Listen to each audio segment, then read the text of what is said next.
Why, hello, my loves, and welcome back to Spook Manor. Are you here for this week's tasty treat? Well, I have quite the thirst quencher for you. It is a tale of the 7 deadly sins: pride, greed, sloth, envy, lust, gluttony, wrath, and the power within each of us to choose our eternal fate. Today we will follow a true devil and his innocent little victim, Temperance. She is a lovely darling who once struggled to find the delicate balance between good and evil. But now the wheels of fortune have turned, and she is morally bound to show this demon his destiny. Are you ready, my loves, to be consumed by the light, or perhaps to be sucked into a world of darkness? The paths are clear, and the choice is yours. Shall we begin? Billy the Needle thought himself to be king of the streets in Washington, D.C. He marched along the back alleys and the slums of the city to recruit lost souls into his entourage of addicts and ladies of the night.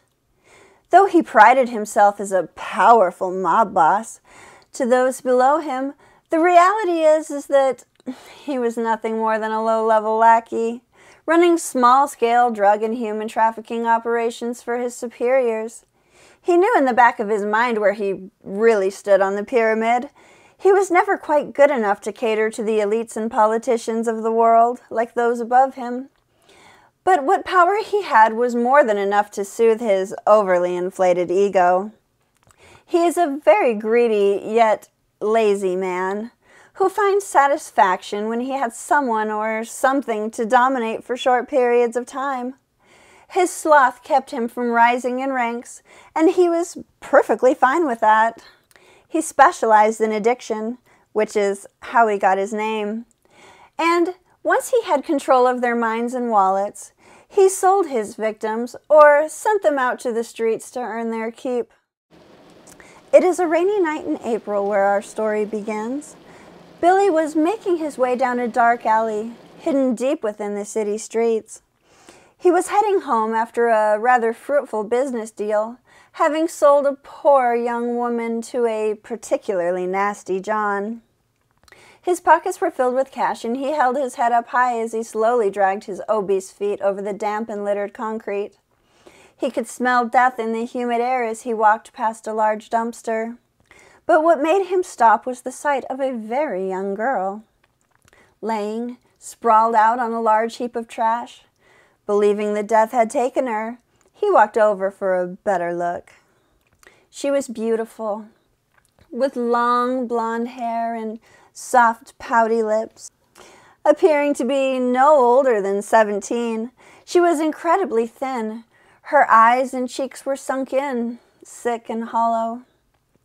She looked like a user that had been on the streets for a while, and what a shame, he thought. This one could have made him a lot of money were she still alive. But it was then that she slowly looked up at him. Her eyes were large and striking blue in color. The dirt on her face and hair seemed to make them shine brighter, and Billy the Needle was entranced. "Help me," she groaned softly. "What you want, baby?" he asked. "Need a fix?" "Yes," she replied. "I need you. I need a fix desperately." "You got any money?" he asked, taking a dominant stance over her and getting a thrill out of the fact that he could easily overpower her small frame. It was then that her face relaxed, and she slowly sat up with a weak smile. "I have so much more than money to give," she replied, with a flirtatious twinkle in her eyes. "What's your name, gorgeous?" he asked with superiority. "I am Temperance," she replied in an angelic, childlike voice. It was all Billy could take. He helped her to her feet, and they walked arm in arm back to his cheap little apartment. As they walked, he watched her small frame. She had stick-figure legs and arms. Her bust was small, but acceptable. It wouldn't take much to clean her up for resale, after he tested the product, of course. When they got into his apartment, he walked her over to a small couch in the tiny living room. The furniture was mismatched, and there were specks of blood on the walls from needle use. He pointed to the coffee table where an array of drugs could be found of almost any variety imaginable. "What you say, baby? You see anything you like?" he said with an evil grin. It was then that she stared into his eyes again and seductively made her way to him. Her movements were smooth. She almost appeared to float across the room. Gently, she caressed his pudgy face. "You are like a rock, a hard man to find," she breathed, coming close to his face and tempting of a kiss. She was everything he had ever dreamed of in a woman. So many times he felt envious of his bosses. They always had the best women, the best diamonds, the finest foods, and so much more. But not this time. This time, he had the best the world had to offer, right at his fingertips. "I want you to fill me up," she whispered. He was consumed by lust, her eyes melting his black soul. And when she pressed her lips into his neck, he no longer had control of himself. It was as though a fog had filled his mind, and he could see nothing but her piercing blue eyes. He smiled when he felt the pain, shooting straight from his neck to his evil heart. Blackness filled his consciousness, and that was the last thing he remembered. Slowly, awareness came back to him.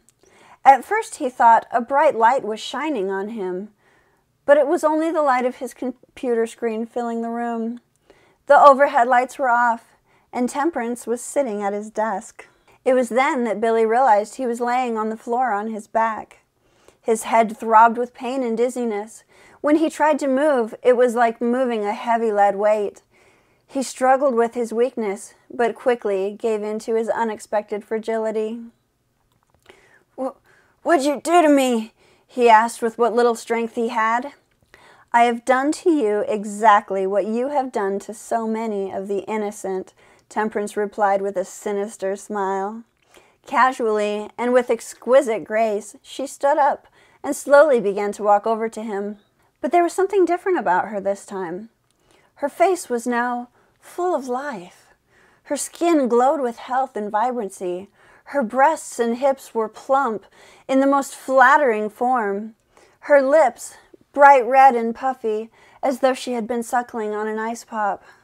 How could it be possible that this gorgeous young girl he found decomposing in an alley was now a woman more beautiful than before?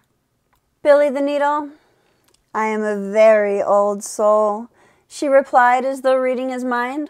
Slowly, she began circling him in a ritualistic manner. He groaned with pain. There is no torture worse for a person like Billy than to be completely helpless and without control. Worst of all, it was clear that this strange woman, the kind of woman he loved to dominate, found great pleasure in toying with him. She was the cat, and he was the mouse in her sadistic and twisted little game. "I was so young when my Puritan family came to the U.S., she began. "It was the late 1700s when we found our way to New York. Sadly, though, it was a very different time back then, and we didn't have access to the superior medicine we have today." With all his strength, Billy reached up to his neck where he felt the pain.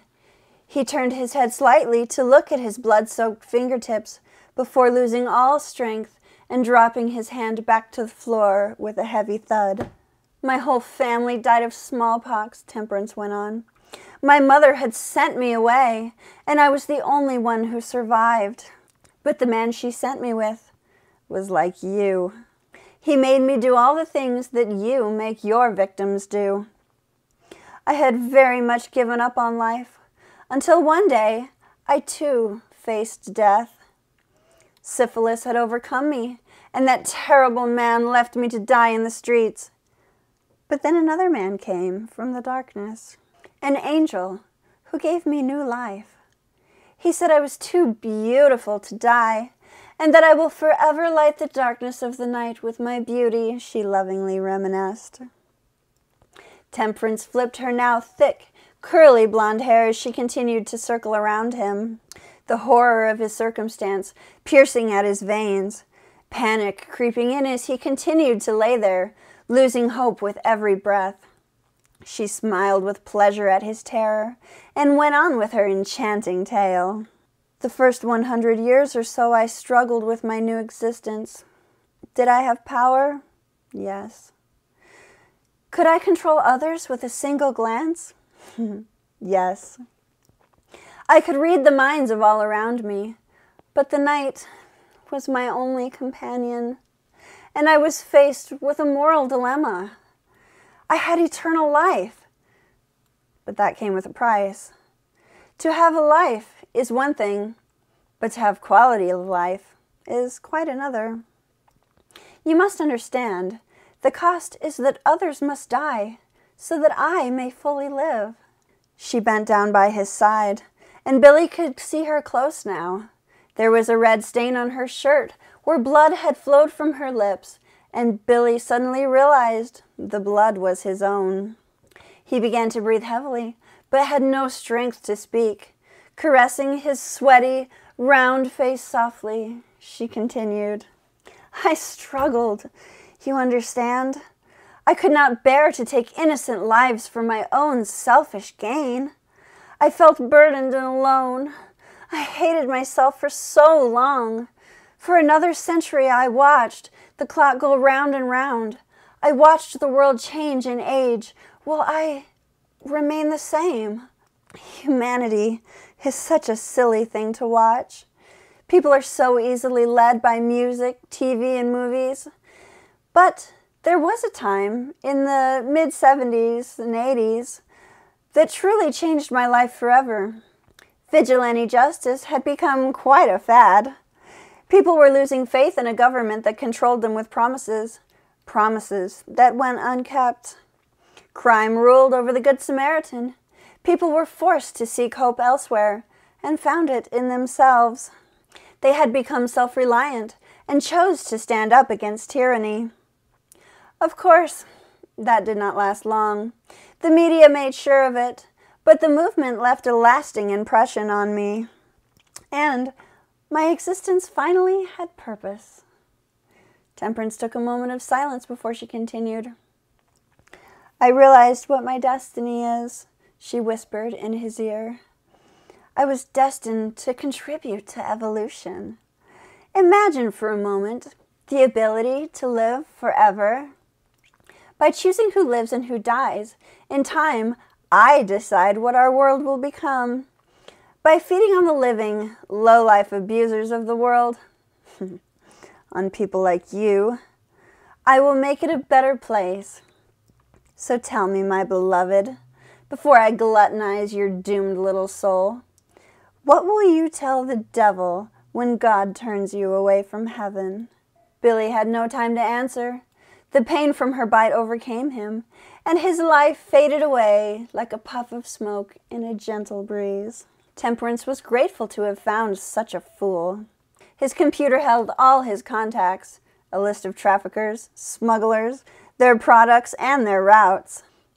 For you see, she is a predator, and they have now become her prey. And the wrath of her hunt for a better world had officially begun. So tell me, my loves, what would you have done if you were Temperance? Would you be tempted by such great power for good? Or would you give in to the 7 deadly sins for eternal life? Please comment down below and like and subscribe for more fictional stories that are often of actual urban legends and sometimes have historical reference. See you next week and have a good night.